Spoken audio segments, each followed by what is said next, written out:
Before you push enter on your next social media post or comment, my next guest wants you to ask yourself a question. Am I a creator or a critic? Studio 5 relationship contributor Dr. Matt Townsend says there are bullies on the internet who continuously critique and complain, but why hammer when you can help? Why judge when you can be a light? Matt joins me with 5 questions to ask ourselves before we make our next social media post, which I love that you're taking this on.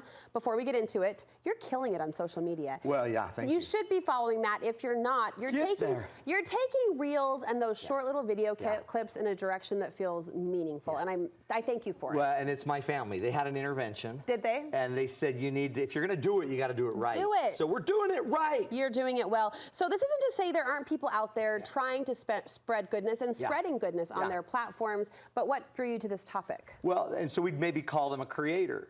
They're out there creating content, and I would just suggest most of them are doing it for really good reasons. Yeah. And a lot of them have really awesome content.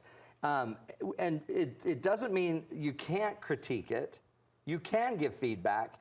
But I think we're doing it in a way, I just think social media creates a vacuum that makes us become people we're not, makes us respond to people that in a way we wouldn't. And I just want everyone to make sure that you're not, as you're spending so much time on social media, you're not becoming not you. I don't want you to get comfortable being a bully when that's not who you really are. And then if you are doing it, I'd love you to start to figure out why.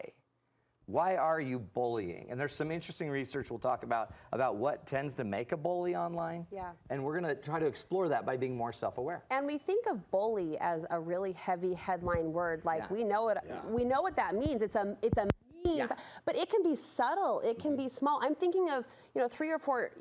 I'd call them dear girlfriends who show up differently online than they do in real life. Yeah, totally. And a lot of it's thought-terminating cliches, for example. Okay. That's kind of a backhanded way that they'll just throw out a cliche. Well, it's easy for you to do that. Your life's perfect. And they'll just throw that little backhanded thing out there, but it terminates the conversation in their mind. And that could be done by the nicest, most beautiful, amazing person on earth. What is that disconnect about, though, Matt? When we are the nicest, most beautiful person on earth, but somehow our tone or our words are landing totally differently online? Well, some of it might just be the simple idea that we aren't self-aware. And we're kind of in our own little myopic world dealing with our own sense of who we are. And we're not necessarily paying enough attention to the other comments. Like, listen to all the other comments that are being said. What else is being said by the other people? And why do 99% of the comments seem to be going this way and yours is so different? So just become aware and then learn to kind of feather in our conversation with the conversations around us. Like, make them fit in. Even if you're critiquing, just add a little contrast. You don't have to burn down the whole thing to make it work. All right, 5 questions we can ask ourselves to make sure we are being a good cyber citizen. First, does this response represent your highest and best self? Ultimately, is this who I really want to be? Because if you're about to post something, if you're about to do something that really isn't who you want to be, then why on earth would you do it? I just want people to think, if before I hit enter on this button, do I want to be known as the person that said this?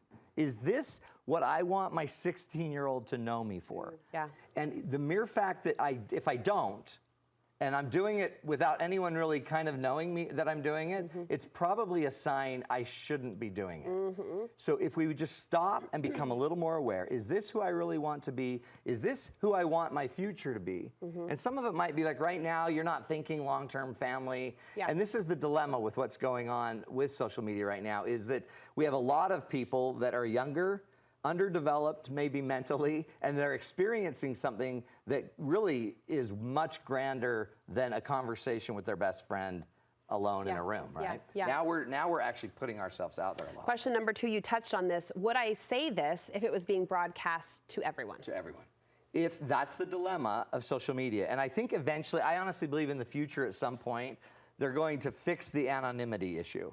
Where you're going to have to kind of somehow verify, that's in fact what Elon Musk is trying to do, verify that you're real, verify that you're legit. That way, wouldn't it be interesting if all of our comments were verifiable and really attributed to us. If that's one of the things I've just learned being on TV more is what you say, people actually hear, and a lot of them actually do.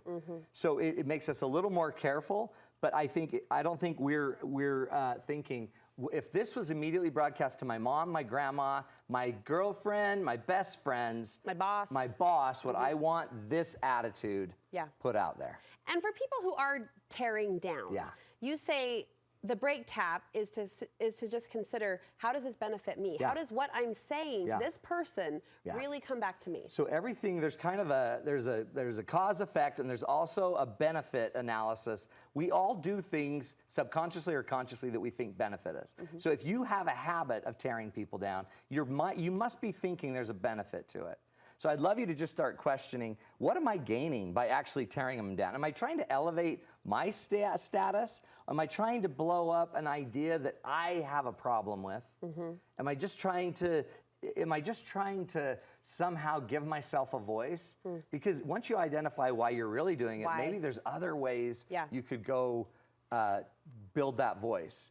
Go become a creator that creates content that fits your voice instead of critiquing everyone else's. We know social media fits into this instant gratification bucket, right? Where we continue to get these hits from seeing people's posts. Yeah, the dopamine hits. How does that affect this conversation?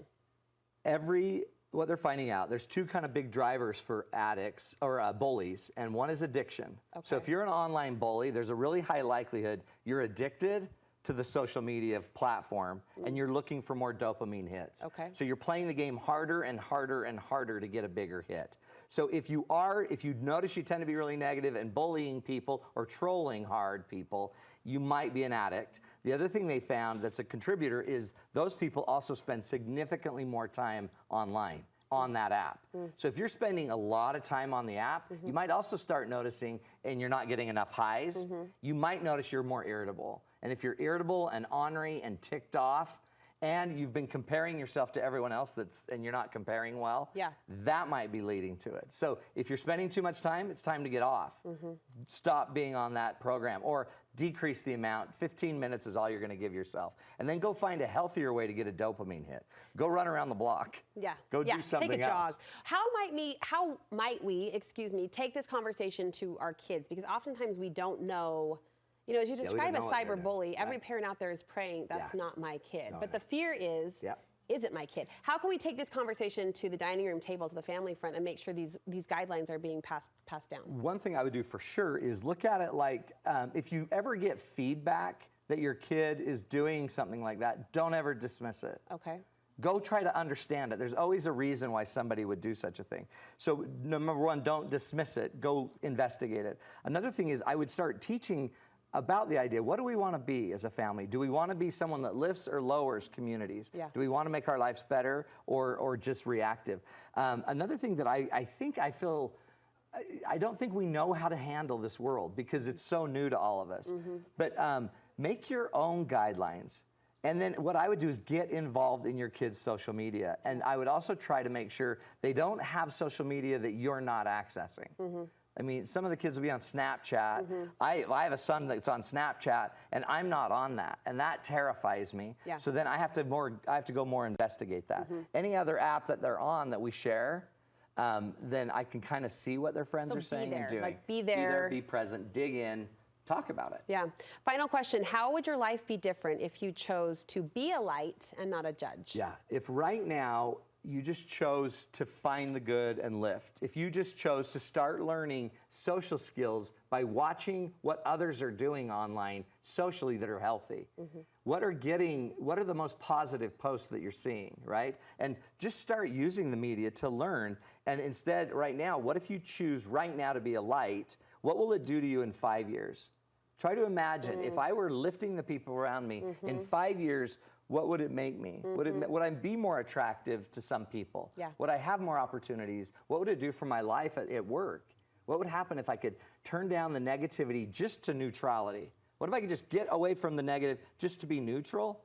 And then just start aggregating data to what that does for your life. And I think in the end what you'll see, it goes a really long way. Eleanor Roosevelt has a killer quote I love. It is better to light one candle than to curse the darkness. If what you're trying to do online is curse all the darkness, it's probably not helping half as much as lighting a candle. I love that. It's right? better to light a candle than curse the darkness. So don't stand back. Don't be the critic. Don't be the judge. Get out there and get good at light. Get good at light. And when you get good at light, you have a very bright future, right? The light will take you to a brighter future. I love this. Matt, thank you so much. Thank you, Brooke. Ways to be a good online social media civilian. Before we say goodbye, date night was announced here last week. Tickets are on sale, and you've got a coupon code for Marie, hi. Coupon code is LOVE10. And all you got to do is go to matttownsend.com, enter in the coupon code LOVE10. You're going to get a killer discount. It's Saturday, 7 to 9 on February 11th. You're not going to want to miss it. I haven't announced the title of it yet. Because? I usually need Christmas holiday to channel the wisdom. I love that, actually. Do you find December kind of brings on?